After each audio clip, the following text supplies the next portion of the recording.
SNS를 통한 사회적 비교는 스트레스의 요인, 그리고 우울증의 촉진 요소가 될 수 있고, 특히 삶에 대한 확신이 부족한 시기에 더 치명적이라는 연구 결과가 있습니다. 그런데 왜 우리는 계속해서 이런 불행한 비교를 해야만 하는 걸까요? 여기에 간단한 실험이 하나 있습니다. 우선 2명의 실험 참가자가 뇌의 이미지를 촬영할 수 있는 MRI 장치 안에 들어갑니다. 그리고 눈앞에 보이는 점의 개수만큼 버튼을 누르는 아주 쉬운 과제를 반복해서 수행합니다. 여기서 매 과제가 끝날 때마다 서로 얼마만큼 돈을 지급받는지 실시간으로 보여줍니다. 보상은 총 3종류로 50유로 대 30유로, 30유로 대 50유로, 30유로 대 30유로가 랜덤하게 지급됩니다. 누가 더 잘했다고 말하기 어려울 정도로 쉬운 과제이기 때문에 본인 능력에 대한 우월감 또는 열등감에 따른 뇌 변화는 최소화하고 타인과 비교하는 것에 따른 뇌의 변화만 관찰한 것이죠. 결과는 예상대로 50유로 대 30유로의 보상을 받았을 때 도파민에 반응하는 복측선조체가 강하게 활성화되었습니다. 다시 말해 참가자의 뇌는 아주 큰 쾌감을 느끼는 방향으로 반응한 것입니다. 30유로 대 30유로의 보상을 받았을 때는 복측선조체가 기준선보다 약간 높게 활성화되어 뇌가 적절한 보상을 받은 것으로 인식했습니다. 이때 말하는 기준선은 보상이 전혀 주어지지 않았을 때 복측선조체의 평균적인 뇌 활성 수준을 의미합니다. 그러니까 뇌가 보상을 전혀 기대하지 않을 때의 기본 반응값이죠. 그런데 30유로 대 50유로처럼 자신이 덜 받았다고 느끼는 상황에서는 뇌의 반응이 기준선보다도 낮아지는, 말 그대로 만족감이 억제되는 방향으로 반응했습니다. 분명 비교 자극 없이 동일한 30유로를 받았을 때는 뇌가 적절한 보상으로 인식하며 쾌감에 반응했습니다. 하지만 사회적 비교라는 단 하나의 조건 때문에 적절한 보상에 만족할 수 있는 뇌 구조를 가지고 있음에도 그 만족 반응이 억제당했다는 것을 보여줍니다. 이 연구가 SNS의 특정 기능을 염두에 두고 수행된 것은 아니지만 SNS에서 이 실험과 아주 흡사한 경험을 해볼 수 있습니다. 이를테면 만약 내 게시글에 하트가 30개가 달렸고 그것만 보면 충분히 만족스러움을 느낄 수 있지만 같은 사진을 올린 다른 사람의 게시글에 하트가 50개인 것을 확인한다면 마냥 만족스럽지만은 않을 것입니다. 아무튼 이런 상황에 놓이는 순간 감정적으로 열등감이 드는 것을 넘어서 우리 뇌는 실제로 기쁨을 덜 느끼는 방향으로 반응합니다. 똑같은 보상을 받았더라도 비교가 개입되면 그 만족감 자체가 줄어드는 것이죠. 그러니까 비교는 감정에 그치는 것이 아니라 신체 반응을 바꾸는 자극입니다. 단순한 실험 설계였지만 이 연구는 사회적 비교가 보상 시스템에 미치는 영향을 신경과학적으로 처음 입증하며 세계 최고 권위지 사이언스에 게재됐습니다. 그만큼 뇌과학계에 강력한 파장을 일으킨 논문입니다. 이 논문에 따르면 불필요한 비교는 뇌가 느끼는 충분함조차 무력화시킨다, 이런 결론을 지어볼 수 있습니다. 여기서 눈여겨봐야 할 점은 불필요한 비교입니다. 그 중에서도 나보다 나은 사람과 비교하는 상향 비교.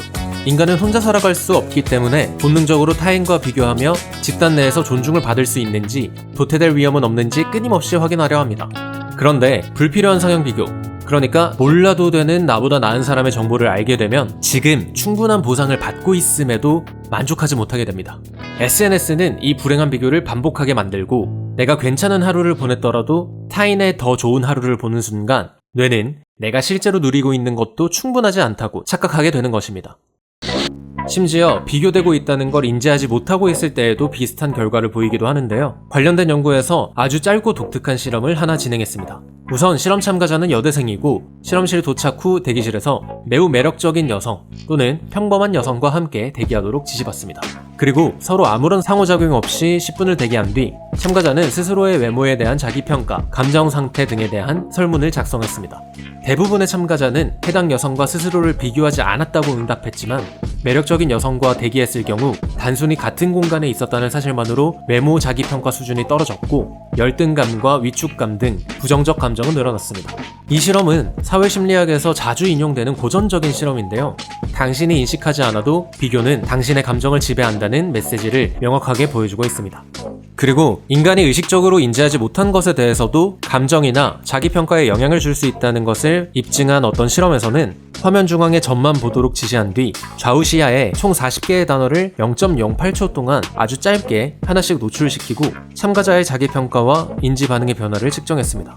참가자 대부분은 어떤 단어를 봤는지도 전혀 인식하지 못했지만 겸손이라는 단어는 자존감을 높였고 폭력이라는 단어는 자기방어적 태도를 강화시켰습니다. 우리는 SNS를 그냥 보고 있다고 생각하지만 그 속에서 무심코 스쳐간 누군가의 가공된 행복은 의식하지 못한 상태에서도 스스로를 계속 평가하게 만들고 결국 감정과 자기인식 전체를 바꾸고 있는 것일지도 모르겠습니다.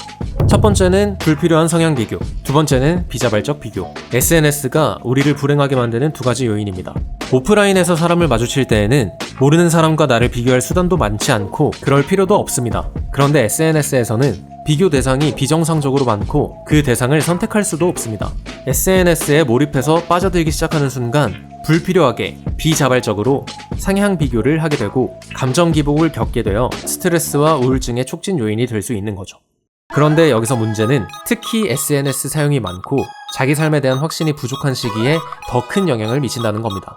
스스로 선택한 상향 비교는 때때로 동기부여가 될 수 있지만 자존감이 낮아져 있는 상태에서 불행한 비교를 하게 된다면 자기 자신에 대한 평가 회복이 더 어려워지게 되고 그럴수록 SNS 사용 시간이 늘어난다는 연구 결과도 아주 많습니다.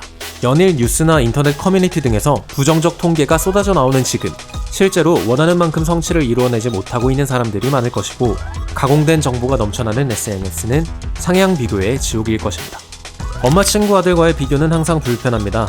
나름의 충분한 노력을 통해 스스로 만족할 만한 보상을 받고 있는 사람이더라도 엄마 친구 아들과의 비교는 항상 요청하지 않은 비자발적 비교일 것이고 나보다 잘난 사람에 대한 상향 비교일 것이고 그 누구도 기분 좋을 것 없는 불필요한 비교이기 때문이겠죠.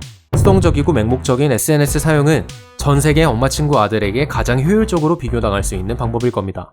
오늘은 여기까지고 다음에 더 재밌는 이야기로 돌아오겠습니다.